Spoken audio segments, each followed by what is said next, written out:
102 가정에서 228명을 작정하셨어요. 그래서 우리가 함께 트로트하는 목사님, 구자욱 목사님 모시고 함께 추수감사절에 영혼 추수할 때에 우리가 작정하고 기도한 많은 분들이 함께 와서 우리도 즐겁고 하나님도 기뻐하시고 함께 영광 올려드릴 수 있는 우리 모두가 되시기를 주의 이름으로 축복합니다.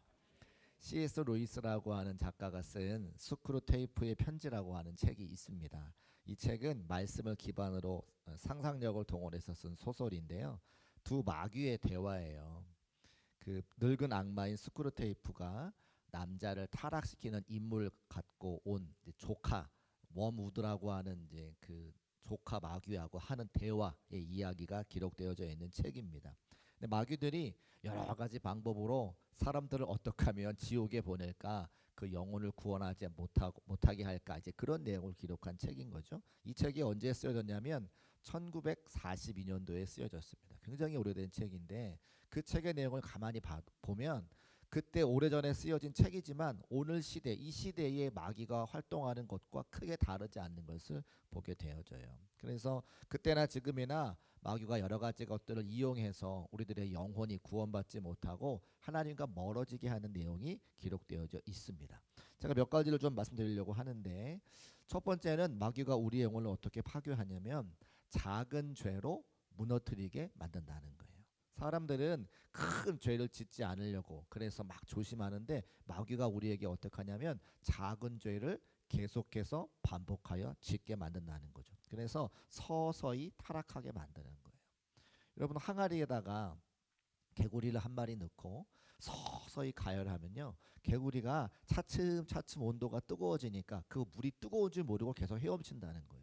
그와 마찬가지로 성도들을 하나님과 멀어지게 하기 위해서 큰 죄악을 짓는 게 아니라 아주 자그마한 죄악을 통해 반복하여 하나님과 멀어지게 한다는 거죠. 두 번째는 평범함 속의 타락을 추구하게 만든다고 하는 겁니다. 사람들이 평범하게 살아가게 하면서 하나님 없이도 살아갈 수 있다라고 하는 생각을 갖게 만든다는 거예요. 그래서 특별한 악행을 하지 않아도 신앙에 무관심한 그런 삶을 살아가게 하면 계속해서 하나님을 찾지 아니하고 그냥 자기의 일상의 삶에서 스스로의 힘 가지고 살아가게 만든다라고 하는 겁니다. 세 번째는 교만하게 만들고 스스로를 사랑하게 만드는 생각들을 심어준다고 하는 거죠. 나는 겸손하다 이렇게 생각을 해서 자꾸만 스스로 교만하게 만들고, 그리고 내가 잘났고 나의 힘과 나의 주먹으로 삶을 살아가는 것처럼 착각하게 만들어서 하나님 없이 살아가도록 만든다고 하는 겁니다. 또 네 번째는 교회를 싫어하게 만든다는 거예요. 교회의 불완전한 모습을 보게 하고, 저렇게 불완전한 사람들이 다니는 교회에 하나님의 진리의 말씀이 있을 수 없어 라고 생각을 한다는 거죠. 그래서 교회는 위선자들의 모임이라는 인식을 강화시켜서 교회로부터 멀리 떨어지게 그렇게 만든다고 하는 겁니다. 또 과거나 미래에 집착하게 만들어서 현재의 삶을 살지 못하게, 지나온 과거는 후회 가운데 자꾸만 생각나게 하고요, 앞에 가보지 않은 미래는 두렵게 만들어서 자꾸만 현재에 집중하게 만드는 거죠. 그런데 아니요, 우리는 하나님께서 과거에 우리 삶을 지키시고 인도하셨던 것처럼 앞으로의 미래도 하나님께서 우리를 지키시고 인도하실 것을 믿음으로 고백하는데, 그 생각을 하지 못하도록 현재에만 집중하며 삶을 살아가게 만든다는 겁니다. 또 여러 가지 사회적인 이슈와 뉴스를 통해서 두려움과 분노를 이용해서 하나님을 찾지 않게 그렇게 만든다고 하는 거죠. 가만히 이야기를 들어보면 그 1942년도 그 시대에 쓰여졌던 그 소설이 오늘날에도 크게 다르지 않고 우리를 하나님과 멀어지게 만들고 교회를과 멀어지게 만드는 그 사단과 마귀의 계책을 알 수가 있다는 겁니다. 이 모든 것들을 사용하되 한 가지를 집중하게 사용해서 우리를 하나님으로부터 멀어지게 만들어라, 이런 내용들이 그 책에 기록되어져 있습니다. 그러니까 가만히 그 책을 읽어보면 소설이긴 하지만 신앙생활을 온전하게 하지 못하고 영혼을 구원받게 하지 못하는 악한 세력의 괴력, 그 방법들이 그 책에 기록되어져 있고, 실제로 많은 사람들이 그와 마찬가지로 마귀의 괴계에 빠져서 하나님을 멀리하고 교회를 멀리하는 모습을 볼 수 있다는 거예요. 그런데 그렇게 악하고 더러운 마귀의 일을 무자비하게 짓밟으러 오신 분이 한 분 계시죠. 그렇게 구원받지 못하는 영혼들을 구원하여 하늘나라로 가게 하신 분이 계시는데, 그가 바로 누구십니까? 우리 구세주가 되시는 예수님인 것을 믿으시기를 주의 이름으로 축복합니다. 그 내용이 요한일서 3장 8절 말씀에 잘 기록되어져 있거든요. 우리 같이 한번 읽어볼까요? 시작. 죄를 짓는 자는 마귀에게 속하나니 마귀는 처음부터 범죄함이라. 하나님의 아들이 나타나신 것은 마귀의 일을 멸하려 하심이라. 아멘. 하나님의 아들 예수 그리스도께서 나타나셔서 저와 여러분에게 오신 것은 그렇게 사람들을 유혹해서 하나님으로부터 멀어지게 하고 영원히 구원받지 못하게 하는 그 일을 멸하러 오신 것을 말씀을 통해 알 수가 있습니다. 마귀의 일을 멸하고 사람들의 영혼을 구원받아 하늘나라로 데려가기 위해서 예수님께서 이 땅에 오셨다고 하는 거예요. 그래서 우리가 잘 알고 있는 마태, 마가, 누가, 요한 사복음서라고 이야기하는데 예수님께서 이 땅에 오신 행적들과 예수님의 말씀을 기록해 놓은 책이잖아요. 그 사복음서를 가만히 읽어보면 예수님께서는 한 가지 마음에 부담을 갖고 사역을 하신 것을 볼 수가 있습니다. 어떤 부담이 있었습니까? 모든 사람들을 구원하기 위해서 십자가에 달려 돌아가셔야 되는 그 하나님의 사명. 근데 그 사명은 사람의 입장으로 보자면, 예수님의 입장에서 보자면 그것은 부담이었죠. 우리가 새생명 행복 축제를 함께 선포하고 한 영혼 구원하기 위해서 기도하려고 하니까 마음에 부담이 있는 것처럼 예수님께서도 이 땅에 오셔서 하나님의 소원, 하나님의 사명, 영혼들을 구원하기 위한 그 십자가를 지시려고 하니까 마음에 부담이 있으셨다고 하는 거예요. 그래서 오늘 본문의 말씀 겟세마네 동산에서 기도하실 때에 예수님께서 그 부담스러운 마음을 표현하시잖아요. 누가복음 22장 42절 말씀에 기록되어져 있습니다. 우리 같이 한번 읽어보겠습니다. 시작. 이르시되 아버지여 만일 아버지의 뜻이거든 이 잔을 내게서 옮기시옵소서. 그러나 내 원대로 마시옵고 아버지의 원대로 되기를 원하나이다 하시니. 아멘.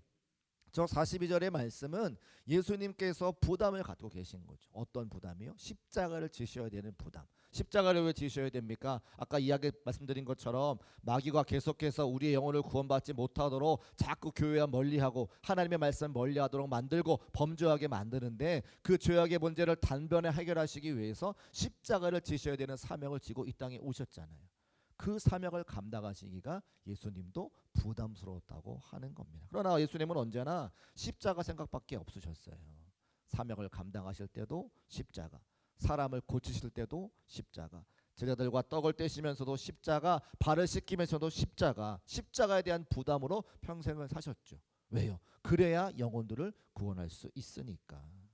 그만큼 영혼을 구원하는 무게가 큰 것을 알 수가 있습니다. 이 영혼 구원이라고 하는 무게는 십자가에서 죽음 말고는, 십자가에서 피 흘리시는 것 말고는 감당할 수 없기 때문에 예수님께서 그만큼 큰 부담을 갖고 계셨습니다. 그러나 예수님은 그 무게에 짓눌리지 아니하시고 어떻게 하셨습니까? 하나님의 뜻을 구하시고 하나님 말씀에 순종하셔서 십자가를 지신 것을 우리가 이미 다 알고 있습니다. 그래서 그분은, 예수님은 오직 기도함을 통하여 하나님의 능력을 가지고 십자가를 지신 것이 44절 말씀, 누가복음 22장 44절 말씀에 기록되어져 있다는 거죠. 우리 같이 한번 읽어볼까요? 시작. 예수께서 힘쓰고 애써 더욱 간절히 기도하시니 땀이 땅에 떨어지는 핏방울 같이 되더라. 아멘. 두 가지를 우리에게 44절은 이야기합니다. 첫 번째는 예수님께서 힘쓰고 애써 기도하셨다라고 하는 거죠. 예수님도 기도하실 때에 힘쓰고 애써 간절히 기도하신 것을 우리에게 알려주고 있고, 그 다음에 땀이 땅에 떨어질 때에 핏방울과 같이 변화되었다라고 이야기합니다. 이 두 가지 사실을 우리에게 말씀하고 있는데요. 그러니까 우리도 첫 번째 기도할 때, 그 사명이 부담될 때에, 한 영혼 작정하고 기도하는 것이 부담될 때에 하나님 앞에 더욱 어떻게 됩니까? 예수님처럼 더욱 간절히 힘쓰고 애써 기도해야 된다고 하는 거죠. 사랑하는 성도 여러분, 한 영혼을 작정했으면 그 영혼 위해서 힘쓰고 애써 간절히 기도할 수 있는 저와 여러분 되시기를 주의 이름으로 축복합니다. 내가 기도하면 하나님께서 일하시는 거예요. 내가 내 힘 가지고 하는 것이 아니라 하나님께 기도하면 하나님이 일하신다. 같이 한번 따라 하실까요? 하나님께 기도하면 하나님이 일하신다. 내가 기도하지 아니하면 내가 해야 되니까 힘든 거죠. 그런데 하나님께 기도하면 하나님이 일하시니까 쉽다는 거예요. 그리고 예수님께서는 땀이 땅에 떨어지는 빗방울같이 되었다 말씀하시는데, 이 사실을 누가 기록하고 있습니까? 누가라고 하는 사람이 기록하고 있어요. 누가만 기록합니다. 다른 마태, 마가, 요한복음에는 이 구절이 없어요. 땀이 떨어질 때 핏방울과 같이 변화가 됐다는 구절은 누가복음에만 있어요. 왜 그렇습니까? 누가가 의사였기 때문에 그래요. 의사는 사람들의 몸을 유심히 관찰하는 사람 아닙니까? 여러분도 병원에 가시면 맨 처음에 의사들이 어떻게 합니까? 문진을 하죠. 문진이 뭐예요? 물어보는 거예요. 어디가 아프냐고, 왜 아프냐고, 증상이 어떠냐고. 그럼 왜 물어봐요? 모르니까 물어보는 거예요. 모르니까. 의사도요, 내가 어떻게 삶을 살았는지, 어떻게 병이 걸렸는지 모르니까 물어봐요. 근데 대답을 통해서, 대화를 통해서 왜 감기가 걸렸는지, 왜 어디가 아프지 이야기하면 그 얘기를 듣고 짐작하여 처방을 내리죠. 짐작하여 처방 못 내리면 어떻게 해요? 조사해요. 사진 찍어서 엑스레이 찍고 CT 찍고 MRI 찍고 해보는 거죠. 그러니까 무슨 이야기를 하는 거냐면, 지금 의사였기 때문에 누가가 그 예수님의 모습을 통해 모습을 더 정확하게 안다는 말씀을 드리는 거예요. 땀이 핏방울과 같이 변화가 되는 것을 혈한증이라고 하더라고요. 혈한증. 제가 의사가 아니지만 말씀 연구하면서 한번 인터넷에 검색해 봤더니 땀이 핏방울로 변하는 것을 혈한증이라고 합니다. 왜 이 혈한증이 생기느냐? 극도의 정신적인 압박이나 공포, 불안이나 고통을 경험할 때에 피부 속에 있는 모세혈관이 터져서 땀샘으로 피가 터져 나오는 증상이 있다는 거예요. 그 예수님께서 기도하실 때에 그 한 영혼을 구원하기 위한 온 세상에 있는 사람들의 죄악의 문제를 담당하기 위해서 십자가를 지시는 것이 얼마나 큰 고통인지, 피부 속에 있는 모세혈관이 터져 그 땀샘으로 피가 흘러나올 만큼 고통 가운데 기도하신 것을 알 수가 있다는 거예요. 그 고통은 무엇입니까? 영혼에 대한 간절한 마음, 영혼을 구원하기 위한 예수님의 그 마음인 것을 알 수가 있다는 거예요. 그러면 누구를 위해 그렇게 간절하게 기도하신 거예요? 바로 저와 여러분을 위해서, 그리고 우리가 작정한 그 태신자와 이른 양을 위해서 예수님께서 기도하신 것을 믿으시기를 주의 이름으로 축복합니다. 왜 그렇게 기도하셨습니까? 그 영혼 구원하기 위해서, 그 영혼 살리기 위해서. 우리가 다 이 땅 가운데 삶을 마치면 반드시 하나님 앞에 가 심판을 얻게 됐는데, 심판 때에 우리가 착한 일하고 선한 일하는 게 중요한 것이 아니라 예수 그리스도를 믿느냐 믿지 않느냐로 우리가 천국과 다른 곳에 가는 것을 분명히 성경에 기록해 놓았잖아요. 예수님께서 그때에 예수 그리스도를 믿고 그 십자가의 구속의 은혜를 믿고 구원받기 위해서, 구원받기를 원해서 수많은 사람들이 십자가를 지셨다고 하는 것을 말씀을 통해 알 수가 있습니다. 그렇게 예수님께서 땀이 핏방울이 되도록 간절히 기도하셨을 때에 예수님의 제자들은, 사랑하는 성도들, 그 예수님 닮아서 영혼을 구원하기 위해 힘쓰고 애써야 될 텐데 그렇지 않을 때가 있으니 우리가 함께 새생명 행복주제를 열고 한 영혼 구원해보자 말씀을 드리는 거죠. 예수님께서 이제 십자가를 지시고 모든 사람들의 죄를 해결하신 다음에 이 세상을 떠나 부활승천하셨습니다. 그때에 제자들을 위해서 기도하세요. 그 기도를 통해서 하늘 아버지께로 내가 가니 다시 만날 때에 너희들이 이런 모양으로 만나면 좋겠다, 예수님의 간절한 마음을 가지고 제자를 위해서 기도하십니다. 요한복음에 기록되어져 있거든요. 제자들은 그 예수님의 기도를 듣고, 그래 예수님께서 하나님 품으로 가시면, 부활승천하시면 다시 만날 때에 우리가 이런 모습으로 변화가 되어서 예수님의 기쁨 되어야지, 이런 마음을 갖고 그들이 신앙생활을 하게 되는 거예요. 예수님께서 뭐라고 말씀하셨냐면 요한복음 17장 13절 말씀에 제자들을 위해서 이렇게 기도하셨습니다. 제가 한번 읽어볼게요. 지금 내가 아버지께로 가오니 내가 세상에서 이 말을 하옵는 것은 그들로 내 기쁨을 그들 안에 충만히 가지게 하려 함이라. 하나님, 내가 지금 하나님께 부활승천해야 되는데 내가 이 땅에 두고 온 제자들이 생각나서 제가 제자들을 위해 기도합니다. 제가 원하는 것은 남아있는 제자들이 나의 기쁨을 알기 원합니다. 그런 이야기를 하시는 거예요. 그러면 예수님께서 기뻐하셨던 내용이 뭐냐? 예수님이 이 땅 가운데 무엇 때문에 기뻐하셨어요? 두 가지 때문에 기뻐하셨어요. 첫 번째는 영혼이 구원받을 때 예수님께서 기뻐하셨습니다. 그게 뭐예요? 지난주 설교 말씀이죠. 누가복음 15장 말씀을 통해서 73가지 비유 제가 말씀드렸잖아요. 70양의 비유, 70드라크마의 비유, 70아들에 대한 비유. 거기 나오는 주인과 양의 주인과 동전을 잃어버린 여인과 그리고 아들을 잃어버린 아버지가 찾았을 때 어땠습니까? 기뻐했다는 거예요. 그게 예수님의 기쁨이라는 거죠. 예수님께서 제자들에게 너희가 나의 기쁨 알았으면 좋겠다고 하는 그 말씀은 너희가 영혼을 구원하는 일에 쓰임받고 그 예수님께서 기뻐하시는 그 기쁨을 너희도 누렸으면 좋겠다. 지난주 설교에 의하자면 잔치에 함께 열어서 그 잔치에 먹고 마시며 즐거워하자라고 말씀하시는 것과 똑같다는 거예요. 제자들이 그 예수님의 기도를 듣고 영혼 구원을 위해서 힘썼습니까? 힘썼습니까? 힘썼어요. 어떻게 알아요? 사도행전을 읽어보면 알죠. 베드로는요, 복음 증거하다가 십자가에 거꾸로 매달려 죽었습니다. 안드레도 그리스 로마에서 복음 전하다가 X자로 십자가에 못 박혀 죽었고요. 예수님을 의심했던 도마는 저 인도까지 가서 복음 전하다가 창에 찔려 죽었어요. 그게 뭐예요? 예수님 닮아서 영혼 구원하는데 기쁨 함께 누리고자 전 세계를 다니며 주의 복음을 증거했던 예수님의 제자들의 모습이라고 하는 거죠. 그러니까 예수님께서 제자들이 당신의 기쁨에 참여하기를 원할 때에 영혼 구원하는 것이 기뻤기 때문에 제자들도 그 기쁨 사역에 함께 동력한 것을 알 수가 있습니다. 두 번째는 언제 기뻐하셨습니까? 베드로의 신앙 고백에 예수님 기뻐하셨어요. 그리고 그 베드로의 신앙 고백 위에 뭘 세우셨어요? 교회를 세우셨죠. 제가 창립 기념주일에 우리 중국교회를 세우신 이유와 목적이 뭐라고 말씀드렸습니까? 복음을 전하고, 다 잊어버리셨네요. 복음을 전하고 선교하고 다음 세대를 세우는 그 사명 위에서 교회를 세우시고 우리를 구원하셨다, 제가 말씀을 드렸어요. 마찬가지 이야기죠. 하나님께서 베드로의 그 고백 위에 교회를 세우신 것은 영혼을 구원하기 위해서, 우리가 예배드리고 훈련받고 영혼을 구원하는 선교의 전초기지로서 교회를 세웠다 말씀드렸습니다. 그게 예수님의 기쁨이었다는 거예요. 그 제자들이 초대교회에 마가의 다락방에서 함께 전도하고 성령 충만받아 기도하여서 뭐가 생겼습니까? 예루살렘 교회가 태동하는 거예요. 베드로가 성령 충만받은 다음에 말씀을 전했을 때에 3천 명이 회개하고 돌아왔다, 성경에 있죠. 그 3천 명이 예루살렘 성도들입니다. 그러니까 제자들은 예수님께서 당신의 기쁨에 참여하라는 그 기도를 듣고 예수님의 그 기쁨에 동참하기 위해서 때를 얻든지 못 얻든지 주의 복음을 전했던 거예요. 그리고 하나님께서 역사해 주셔서 그 기도대로 응답하시사 마가의 다락방에서 성령의 충만한 은혜를 받고 나가 복음을 증거할 때에 3천 명의 구원받는 역사가 나타나 초대교회 예루살렘 교회가 태동하게 된 것을 알 수가 있습니다. 그리고 그렇게 예수님의 제자들뿐만 아니라 예루살렘 교회에서 하나님의 말씀을 듣고 그 아버지 예수님의 그 기쁨에 동참하기 위해서 평신도 사역자들, 예를 들면 스데반 집사와 빌립 집사 같은 사람들도 예수 그리스도의 능력과 기적을 발휘해서 많은 사람들을 구원하고 고치고 복음을 증거한 것을 알 수가 있죠.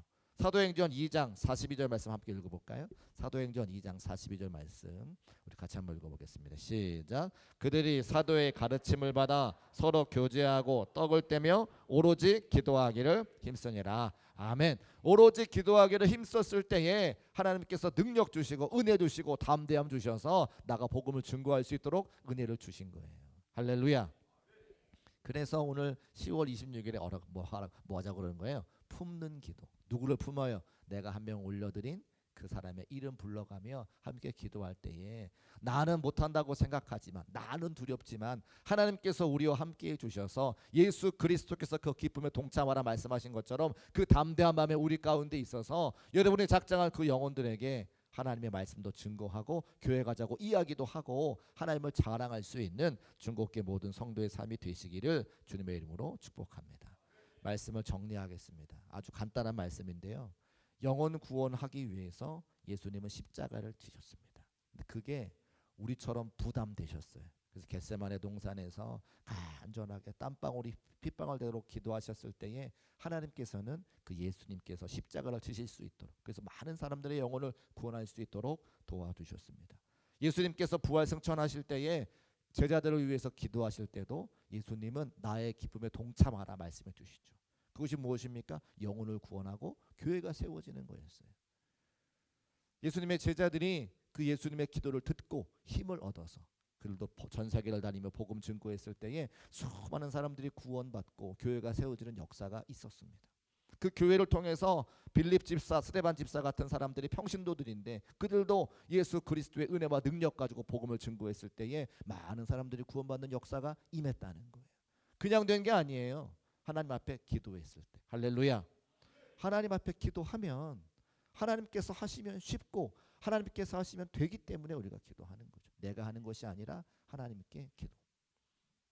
그래서 하나님께 기도하면 하나님께서 일하시니까 작정한 그 한 사람 우리 함께 놓고 기도하여서 구원받고 하나님께 큰 영광 올려드릴 수 있는 우리 모두가 되시기를 주의 이름으로 축복합니다. 모두 자리에서 일어나셔서 당신은 지금 어디로 가나요? 찬송하시고 우리 그 한 영혼 이름 불러가며 통성으로 기도하겠습니다. 박수하실까요? 당신은 지금 어디로 가나요? 발걸음 무겁게 이 세상 어디 쉴 곳 있나요? 머물 곳 있나요? 예수 안에는 안식이 있어요. 평안이 넘쳐요. 십자가 보혈 믿는 자마다 구원을 받아요. 예수 믿으세요. 예수 믿으세요. 예수 믿으세요. 예수 믿 2절 찬송하겠습니다. 당신은 오늘 누굴 만났나요? 위로 받았나요? 이 세상 누가 나를 대신하여 목숨 버렸나요? 고통의 멍에 벗어버리세요. 예수 이름으로 마음은 열고 주님 맞으세요. 기쁨이 넘쳐요. 예수 믿으세요. 예수 믿으세요. 예수 믿으세요. 예수 다시 한번 찬송합시다. 예수 믿으세요. 예수 믿으세요. 예수 믿으세요. 예수 믿으세요. 예수 믿으세요. 할렐루야. 우리 함께 기도하실 때에 내가 작정한 사람 이름 불러가며 기도하면 하나님께 기도하면 하나님께서 일하십니다. 그 영혼 구원받아 하나님의 깊이 동참할 수 있도록 인도해 달라고 주여 한번 부르시고 통성으로 기도합니다. 주여 살아계신 아버지 하나님 감사합니다. 하나님의 소망의 말씀 능력의 말씀 더해주시고 우리가 작정한 한 영혼 기억하며 기도할 수 있도록 은혜 허락하여 주시니 감사합니다. 내가 하면 안 되지만 하나님께서 하시면 될 것을 이 시간 믿음으로 고백하며 기도할 때